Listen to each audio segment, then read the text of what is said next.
தான் முடியுமா? அதோட குரானோட எல்லா இதுவும் உங்களுக்கு புரியுமா? உங்களை பின்பற்றி இமாம் எங்களுக்கு முன்னாடி தொழுகிறதுக்காக சொல்லி கொடுப்பாங்க, பின்னாடி தெரியாதவங்களும் தெரிஞ்சுக்கணுன்ற காரணத்துக்காக. அப்போ நீங்கள் முன்னாடி நின்று தொழு வைக்குவீங்க, நாங்கள் பின்னாடி நின்று தொழுவணும், அதான் அவங்க ஆசை. இப்போ அயோத்திய ராமர் கட்டிடுங்க, அடுத்து எதெல்லாம் இடித்து இன்னும் நீங்கள் கோயிலெல்லாம் கட்டணுன்னு உங்களோட எண்ணம் சொல்லிவிடுங்க.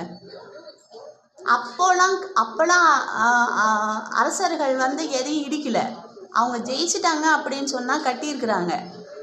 கொஞ்சூன்னு இடம் கொடுக்க போய் இன்றைக்கி அந்த கொஞ்சூன்னு இடத்தவே ஒரு பெரிய மாஸ்கவே அழித்து நீங்கள் ராமர் கோயிலை கட்டியிருக்கீங்க, நாங்களும் வேடிக்கை பார்த்துட்ருக்கோம். இன்றைக்கி ஒரு இமாம் இருக்கிற இடத்துல நீங்கள் போய் தொழு வைக்க போகிறேன்னு சொல்கிறீங்க. என்ன கற்பூர ஆராத்தி காட்டுற மாதிரியா?